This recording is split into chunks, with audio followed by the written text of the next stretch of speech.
Hello students. Hello, कैसे हो आप सब। आशा है आप सब अपने अपने घर में सुरक्षित होंगे, सेफ होंगे और सुरक्षा के नियमों की पालना कर रहे होंगे और अपने पेरेंट्स को ज़्यादा तंग तो नहीं कर रहे, अपने पेरेंट्स को तंग नहीं कर रहे होंगे, साथ साथ उनकी हेल्प भी कर रहे होंगे, घर के कामों में नया नया काम सीख रहे होंगे और आपके अंदर जो भी आर्ट है, जो भी गुण है, उसकी प्रैक्टिस भी कर रहे होंगे। क्योंकि आपके पास कई बार समय नहीं होता, लेकिन अब आपके पास थोड़ा सा एक्स्ट्रा टाइम है कि आप अपने किसी आर्ट को अच्छे से निखार सकते हो, है ना।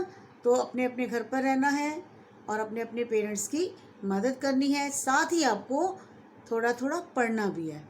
तो चलिए, आपका स्वागत है हिंदी कक्षा में। किसमें? हिंदी कक्षा में। आज हम पढ़ेंगे स्पर्श भाग 1 का पाठ 2। स्पर्श भाग 1 का पाठ 2, जिसका शीर्षक है दुख का अधिकार, और इसके लेखक हैं यशपाल जी। कौन है दुख के अधिकार के लेखक? यशपाल जी। सबसे पहले हम दुख के बारे में बात करते हैं कि दुख क्या होता है। दुख किसी भी व्यक्ति की मानसिक परिस्थिति या शारीरिक परिस्थिति जिसमें वो कोई काम ना करना चाहे या उसके मन को बहुत दुख हो रहा हो, बहुत पीड़ा हो रही हो, रोने का दिल कर रहा हो, ऐसी कोई भी स्थिति दुख कहलाती है। हर एक व्यक्ति का दुख अलग अलग हो सकता है। आपको इस समय क्या दुख है कि आपको घर से बाहर पेरेंट्स जाने नहीं दे रहे हैं, आपको कहते हैं घर में ही रहो, बाहर नहीं जाना, बाहर नहीं खेलना। इस समय आपके लिए यही दुख है। तो इस तरह दुख अलग अलग होता है। किसी के लिए कोई चीज़ दुख का कारण बन जाती है, या किसी के लिए खेलना दुख है, किसी के लिए पढ़ना दुख है, किसी के लिए काम ना करना दुख है और किसी के लिए काम करना दुख है। और अब बात करते हैं अधिकार की। अधिकार क्या होते हैं पता है आपको? सबको पता होगा। अधिकार, मेरा अधिकार है, मेरा अधिकार है माता पिता से पैसे लेना, मेरा अधिकार है उनके ऊपर रोब जमाना, उनका अधिकार है हमें पैसे देना, उनका अधिकार है हमें पालना, उनका अधिकार है। आपको अधिकार बहुत अच्छी तरह पता है, लेकिन मैं आपको दोबारा अधिकार के बारे में बताना चाहती हूँ। अधिकार वो चीज़ है जो हमें समाज के द्वारा, कानून के द्वारा, घर परिवार के द्वारा मिलने वाले अधिकार कहलाते हैं। लेकिन यहाँ एक बात और क्लियर कर देना चाहती हूँ कि अधिकारों के साथ साथ आपको सबको अपने अधिकार पता है। क्लास में अगर टीचर ने डांट दिया तो आपको पता है अधिकार, लेकिन आपको उन अधिकारों के साथ साथ अपने कर्तव्यों का भी ध्यान होना चाहिए। आपको ये भी पता होना चाहिए आपके कर्तव्य क्या हैं। आपको अपने कर्तव्य अच्छे से पता हो। आपके माता पिता के प्रति आपका क्या कर्तव्य है? उनका कहना मानना, जैसे वो कहते हैं उस हिसाब से चलना। अगर वो आपको पढ़ने के लिए कह रहे हैं, आपके किसी फ्रेंड को लेकर कह रहे हैं कि इसके साथ रहना है, नहीं रहना है, तो आपके भले के लिए ही कह रहे होंगे, तो उसको मानना भी आपका कर्तव्य है। अगर आप अपने माता पिता पर अधिकार जताते हो तो आपको उनके कर्तव्यों को भी मानना चाहिए। तो चलो अब हम आते हैं पाठ पर। पाठ था हमारा दुख का अधिकार, जिसके लेखक हैं यशपाल जी। यशपाल जी ने इस कहानी में भगवाना की माँ की दर्द भरी व्यंग्यपूर्ण कहानी के माध्यम से समाज में फैले अंधविश्वास, अमीरी गरीबी और ऊंच नीच के भेदभाव का पर्दाफाश किया है। कहानी में बताया गया है कि दुख की अनुभूति सबको समान होती है। मतलब आपको सबको दुख बराबर होता है, चाहे किसी अच्छे बच्चे को डांट पड़े या किसी ना पढ़ने वाले बच्चे को डांट पड़े, तो दुख सबको एक बराबर होता है। ऐसा नहीं है कि किसी को दुख कम होगा या किसी को ज्यादा होगा। तो इस कहानी में भी गरीबों की मजबूरियों को बताया गया है, जिनके कारण उन्हें काफी दुख होता है, लेकिन कुछ लोगों को अपने दुख प्रकट करने का भी अधिकार नहीं होता। इस कहानी के मुख्य 4 पात्र हैं। पहला पात्र लेखक खुद है, जो इस कहानी को लिखने वाला है, जो इस कहानी का ताना बाना बुनता है। और दूसरा पात्र है भगवाना की बूढ़ी माँ, जिसका पुत्र मर गया था और बहू और बच्चे बुखार में तप रहे थे। घर में खाने के लिए कुछ नहीं था और पुत्र की मृत्यु के अगले ही दिन वह बुढ़िया बाजार में खरबूजे बेचने आ गई थी। तीसरा पात्र है पड़ोस के दुकानदार और वहां खड़े अन्य लोग। जो कि बुढ़िया के बारे में तरह तरह की बातें बना रहे थे, उसे कुछ कुछ कह रहे थे और ये सोच रही थी कि यह यहाँ पर आकर दूसरों का धर्म खराब कर रही है। चौथा पात्र है पुत्र वियोगिनी संभ्रांत महिला, अर्थात जिसके पुत्र की मृत्यु भी उस बूढ़ी माँ के पुत्र की तरह हो गई थी, लेकिन भगवाना की माँ के दुख को कोई नहीं समझ रहा था।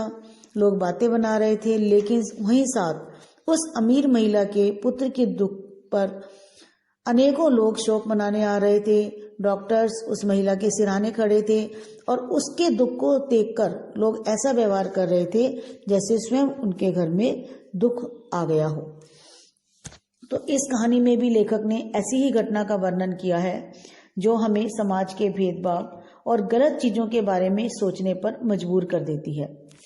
लेखक के अनुसार समाज में फैली अमीरी गरीबी से लोगों के सोचने का तरीका भी प्रभावित होता है। लोग गरीबों के दुख को हल्का लेते हैं और उसे कोई महत्व नहीं देते, और अमीर के दुख को बहुत अधिक महत्व देते हैं। तो लेखक इस कहानी के माध्यम से बताना चाहता है कि भगवाना की मृत्यु के बाद उसकी माँ जो खरबूजे बेचने आ गई थी वो क्यों आई थी? क्योंकि भगवाना एक बहुत ही मेहनती था। वह अपनी पत्नी, बच्चों और माँ के साथ मिलकर खेतों से खरबूजे तोड़कर लाता था और बाजार में लाकर बेच देता था। एक दिन भगवाना मुंह अंधेरे मतलब अर्ली मॉर्निंग, बहुत सुबह, एक दिन भगवाना मुंह अंधेरे जब खेत में गया तो वहां उसको सांप ने काट लिया। सांप ने काट लिया तो जैसे ही वो घर आया उसकी माँ ने क्या किया, सीधे डॉक्टर के पास नहीं ले गई उसे, जैसे झाड़ फूंक करवाने वाले को बुलाया, सपेरे को बुलाया ताकि वो सारा उसका जहर निकाल दे। और आपको पता है कि झाड़ फूंक करने वाले सपेरे लोग बहुत सारा कुछ ऐसा ले लेते हैं। तो उस बुढ़िया माँ का बहुत सारा धन जो उसके पास बहुत थोड़ा कुछ था, वो सारा कुछ झाड़ फूंक करने वालों में चला गया और अंत में उसके पास कुछ भी ना रहा और साथ में उसके पुत्र भगवाना की भी मृत्यु हो गई। आपको यहाँ तक सुन के क्या लगा? बुढ़िया माँ को क्या करना चाहिए था? डॉक्टर के पास जाना चाहिए था ना, क्योंकि हमारे यहाँ पर कुछ शहरों में भी ट्रेडिशन है कि हमारे यहाँ कुछ हो जाता है, कहीं चोट लग गई, कहीं कमर में दर्द है, कहीं पैर में दर्द है, कहीं हमारी हल्की सी हम गिर गए, चोट लगी, हड्डी दर्द कर रही है, तो हम डॉक्टर के पास नहीं जाते। हम सोचते हैं डॉक्टर तो एक्सरे करेगा, प्लास्टर लगा देगा, ये कर देगा। तो अम्बाला में भी आपने अक्सर नाम सुना होगा कि हम तो मलेरकोटले वाले को दिखा रहे हैं, उससे पट्टी करवा रहे हैं, हम तो उस वाले फलां उसके पास गए थे, उनसे हमने तेल से मालिश करवा ली, उसने कच्ची पट्टी बांध दी और हम ठीक हो जाएंगे। जबकि वास्तविक रूप से ये सब गलत है। हमें सीधा डॉक्टर के पास जाना चाहिए जो हमारा उचित इलाज कर सके।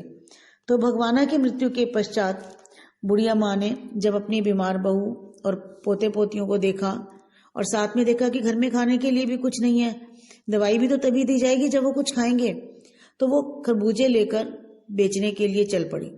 बाजार में बैठकर वो रोती जा रही थी, जोर जोर से दुकान पर बैठकर रोती जा रही थी और साथ साथ खरबूजे भी बेचती जा रही थी।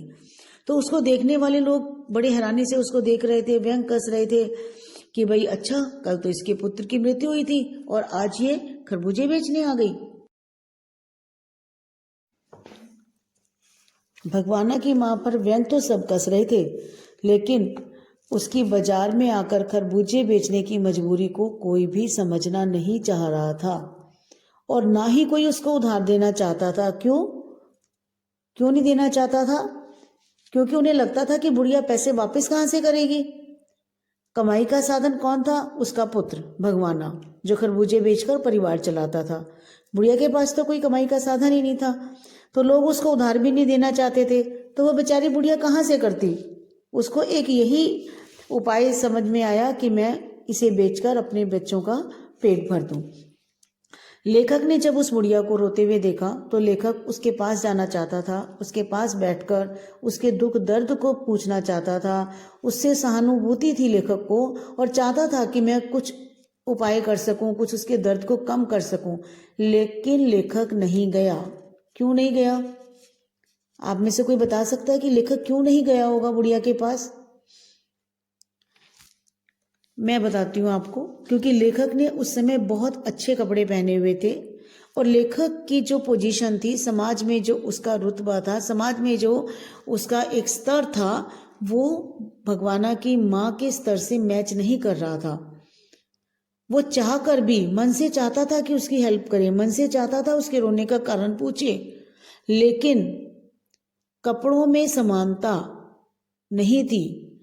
अब आप समझ सकते हो कि हम कपड़ों से ही किसी व्यक्ति के स्तर का अनुमान लगाते हैं। अगर किसी ने अच्छे कपड़े पहने होते हैं तो हम सोचते हैं ये तो बहुत अच्छा व्यक्ति होगा, ये तो बहुत ऊंचे स्तर का होगा, समाज में इसका बड़ा रुतबा होगा। और अगर किसी ने खराब कपड़े पहने हैं तो लगता था कि छोड़ो छोड़ो, अरे हटो तुम, कि ये तो बहुत निम्न वर्ग का व्यक्ति है। लेकिन ऐसा नहीं होता, हमें नहीं करना चाहिए। समाज में फैली इस बुराई को रोकना चाहिए। जरूरी नहीं है कि कोई व्यक्ति बहुत अच्छे कपड़े पहनकर अच्छा ही हो, और ये भी कोई ज़रूरी नहीं है कि व्यक्ति गंदे कपड़े पहनकर गंदा बन जाए। ये हमारा समाज है, जो हमारी पोशाक मतलब हमने जो कपड़े पहने हैं, हमारी पोशाक हमारा समाज में दर्जा निर्धारित करती है कि हम किस स्तर के हैं। और उस पोशाक के कारण ही, वो पोशाक ही अड़चन बनी थी लेखक के सामने, कि वो मजबूर था कि बुढ़िया के दुख को नहीं समझ पाया। और जब लेखक ने सुना कि लोग उसके बारे में क्या क्या कह रहे थे, कि अरे इसके घर में तो 13 दिन का सूतक लगा है, ये हमारा भी पाप खत्म भ्रष्ट करने आ गई है।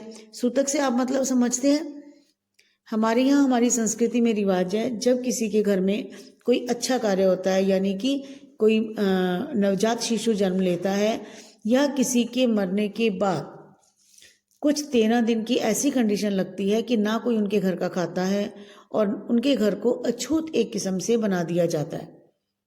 तो यहाँ पर लेखक ने वर्ड यूज किया सूतक। हालांकि हमारी संस्कृति में सूतक जो वर्ड है वो अच्छे काम में किसी नवजात शिशु के पैदा होने पर लगता है, और मृत्यु पर लगता है पातक, उसे कहते हैं पातक। उन दिनों उनके घर में, मतलब कहते हैं कि भिक्षा देने वाले को भी, भिखारी को भी भिक्षा नहीं देनी चाहिए उन दिनों, क्योंकि उसके घर में सूतक लगा हुआ है। तभी जो गांव के लोग हैं उनके बारे में कह रहे थे कि ये तो हमारा भी धर्म भ्रष्ट कर देगी, इसके यहाँ से तो कोई चीज़ लेनी भी नहीं चाहिए, क्योंकि इसके घर तो सूतक लगा हुआ है। और इसलिए लेखक इन सब बातों को सुन रहा था, लेकिन वो कुछ नहीं कर पाता था। और इन बातों को सुनकर लेखक को अपने पड़ोस की एक संभ्रांत महिला याद आ गई, कि उसके यहाँ भी 2-2.5 महीने पहले उसके पुत्र की मृत्यु हो गई थी, लेकिन उसके पूरे घर में, पूरी कॉलोनी में शोक की लहर थी। लोग बार बार उसके घर आ जा रहे थे, बार बार लोग उसको हाल चाल पूछ रहे थे, और ऐसा शो कर रहे थे कि जैसे वो खुद भी दुखी हैं। वो संभ्रांत महिला थी, बार बार बेहोश हो जाती थी, 2 डॉक्टर हर वक्त उसके सिराने खड़े रहते थे। लेखक ये सोचने पर मजबूर हो जाता है कि दोनों माँ थी, दोनों के पुत्र की मृत्यु हुई, तो दोनों का दुख अलग अलग कैसे हो गया? समाज क्यों उसके दुख को कम और संभ्रांत महिला के दुख को ज्यादा समझ रहा था? ये समाज की एक सोच थी कि गरीब के साथ कैसा व्यवहार करना है और अच्छे के साथ कैसा। लेखक इसी भेदभाव को देखकर बहुत दुखी हो जाता है, हैरान हो जाता है। और लेखक का खुद का मानना यह है कि मनुष्य को अमीर गरीब के बीच में भेदभाव नहीं करना चाहिए। वही अच्छे आदमी की निशानी है जो सब लोगों से एक जैसा व्यवहार करता है, तो सबके दुख सुख को एक जैसा समझता है। लेकिन समाज के लोग ऐसा नहीं सोचते हैं। ये समाज की एक बुराई है और हमें इसे दूर करना चाहिए, इस भेदभाव को मिटाना चाहिए। और साथ ही लेखक एक संदेश ये भी देना चाहता है कि हमें व्यर्थ के फालतू रीति रिवाज, सामाजिक रीति रिवाज, जो जैसे मृत्यु भोज आदि, मृत्यु पर खर्च करना और पंडितों को देना, दान दक्षिणा देना, ना होने पर भी, पैसा ना होने पर भी उधार लेकर दान दक्षिणा देना आवश्यक होना, ये सब जो हमारी सामाजिक बुराइयां हैं, हमें इनसे लड़ना चाहिए, इनके बारे में लोगों को जागृत करना चाहिए और इस भेदभाव को मिटाना चाहिए। और अब आप सब ये लोग अपने आप में शपथ लो कि हम किसी गरीब व्यक्ति को देखकर उसके दुख का मजाक नहीं उड़ाएंगे, यथासंभव यानी कि जहां तक संभव हो सकेगा उसकी मदद करेंगे, फालतू रीति रिवाजों पर खर्च करने को बढ़ावा नहीं देंगे, और हमारे जो भी अधीनस्थ हैं यानी कि हमारे नीचे जो भी काम करते हैं उनके दुख को भी हम अपने दुख की तरह समझेंगे और हर संभव उनकी मदद करने की कोशिश करेंगे। लेखक इस कहानी के द्वारा ये कहना चाहता है और हम सबको भी यही शिक्षा लेनी चाहिए।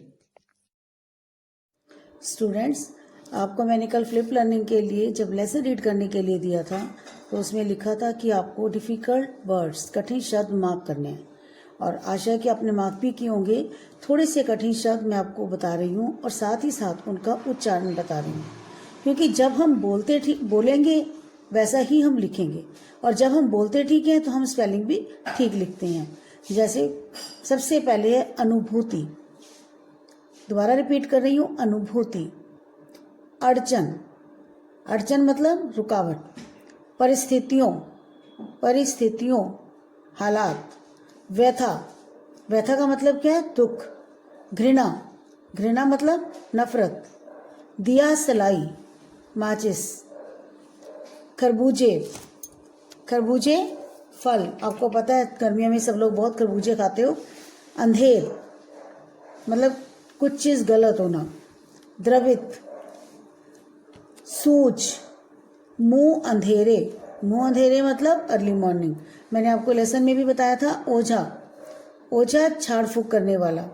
दान दक्षिणा, पंडितों को खाने के बाद दिए जाने वाला सामान। छन्नी ककना, ये आभूषण होते हैं जो बिल्कुल छोटे छोटे आभूषण होते हैं, स्त्रियों को पहने जाने वाले। बिलाने, दुख से बहुत अधिक तड़पना। डलिया, एक बास्केट टाइप से बनी होती है टोकरी जो सीखों से बनती है। वियोगिनी, संभ्रांत, मूर्छा। ये थे कठिन शब्द। अब इसके बाद हम चल रहे हैं शब्दार्थ भी मैं आपको एक एक शब्द बोलकर और उसका मीनिंग बता रही हूँ। पोशाक, वस्त्र या पहनावा। अनुभूति, एहसास। अड़चन, विघ्न या रुकावट। अधेड़, आधी उम्र का, यानी कि जब आधी उम्र जाती है, नियर अबाउट 50 के करीब। व्यथा, पीड़ा, यानी कि बहुत अधिक दुख। व्यवधान, रुकावट, यानी कि किसी चीज़ में व्यवधान होना, रुकावट होना। बेहया, बेशरम, यानी कि जिसको कोई लाज, इज्जत, कोई शर्म ना हो।